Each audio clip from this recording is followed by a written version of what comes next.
Objectives. Hello student, welcome to the lecture on human resource practices and programs in various countries, and after this lecture we will be able to learn the following objectives. Understand the applicability of HR model, discuss about various models, describe the HRM policies in various countries, understand the European model of HRM. Introduction.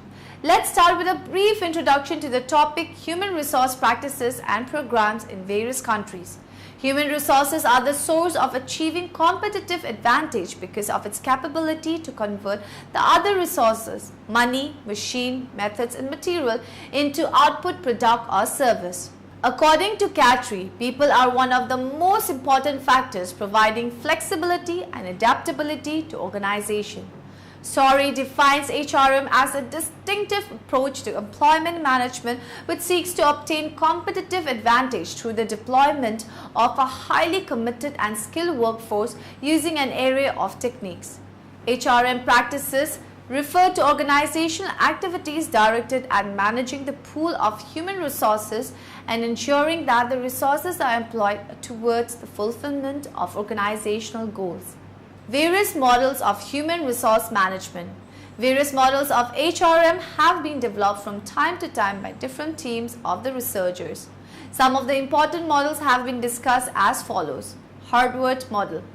The Harvard model works as a strategic map to guide all managers in their relation with employees and concentrate on the human or soft aspect of HRM. It works on the premise that employees needed to be congruent, competent and cost-effective. Michigan model. The Michigan model focuses on hard HRM. According to this model, selection, appraisal, development and rewards were geared towards organizational performance. Guess model. Guess comparative model works on the premise that a set of integrated HRM practices will result to superior individual and organizational performance. It advocates a significant difference of HRM from PM. Warwick model. This model was developed by Henry and Pettigrew at Center for Strategy and Change, Warwick University in early 1190s.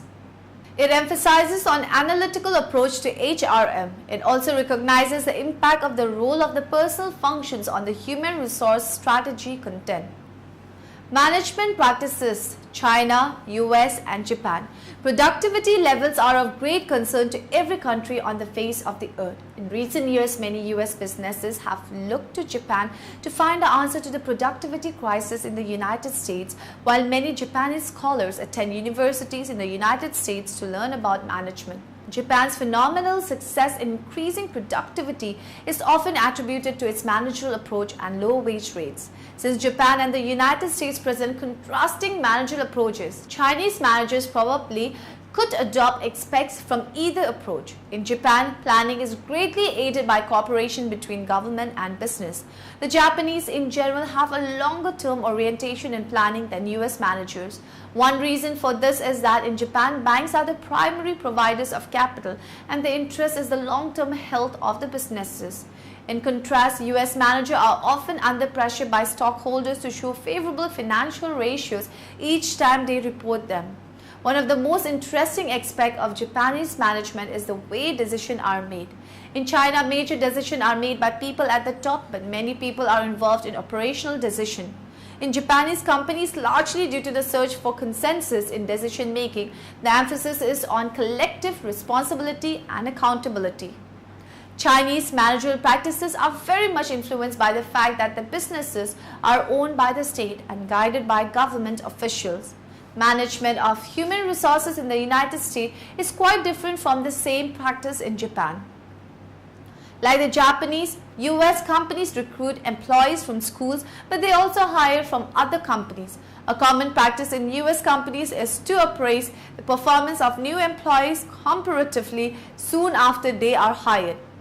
Promotion in US companies are based primarily on individual performance. In Japan, employees are promoted slowly through the ranks with regular salary increases. The managerial function of leading in China has characteristic of Japanese and US practices. Leader is the head of the group in committees, for example, but the leadership style is generally quite directive. Management, once considered a US challenge to Europeans, has become, in the minds of many, a Japanese challenge to managers in the United States. HRM and the European Union. The EU also sets political frames for the development of HRM activities within Europe and has to be seen as an important collective actor and major change driver affecting individuals, organizations, and national states. HR activities are becoming more and more important to companies' strengthening of the economic position since they can be linked directly to organizational value creation. Increased people mobility will give companies the opportunity to recruit globally and to allocate work more efficiently. More systematically, EU policy with a more or less indirect impact on HRM can be associated with four major policy domains: employment policy, education policy, competition policy, and economy policy. Four paradigms and concepts to work with.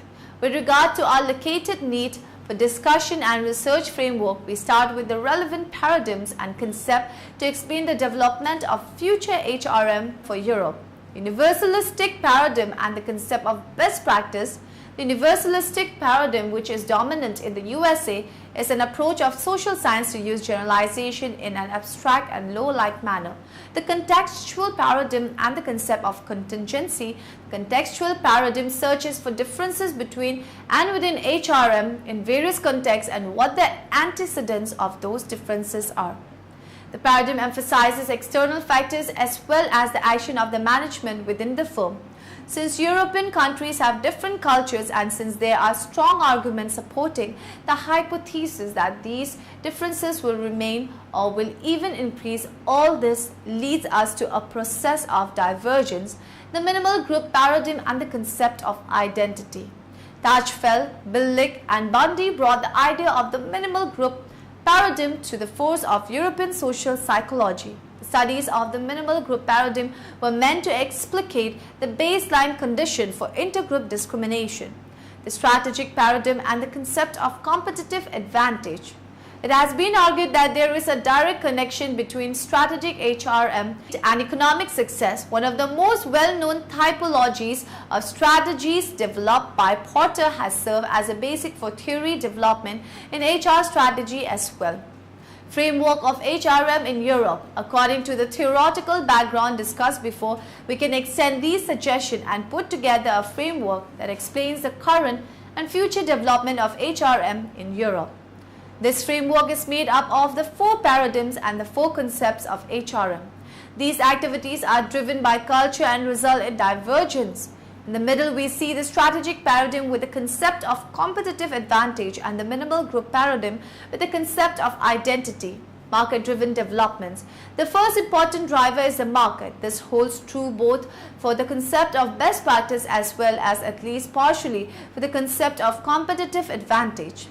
Contrary to the belief of Friedman, these levels need not necessarily be at a low level. One other trend in European countries is that the extent of outsourcing of HR activities, while substantial, has not changed much from its traditional levels. The use of EHRM is still in the future in most organizations, and unsurprisingly, therefore, the size of the HR department in comparison with all the other employees has changed little. Culture-driven developments. Another driving force is culture, which is to be seen at the local, regional, national and supranational levels. This culture has at least two effects. It has to be considered as a contingency and it has to be seen as something every group is developing over time. Summary. Now in the end, let us summarize what we have learned in this lecture.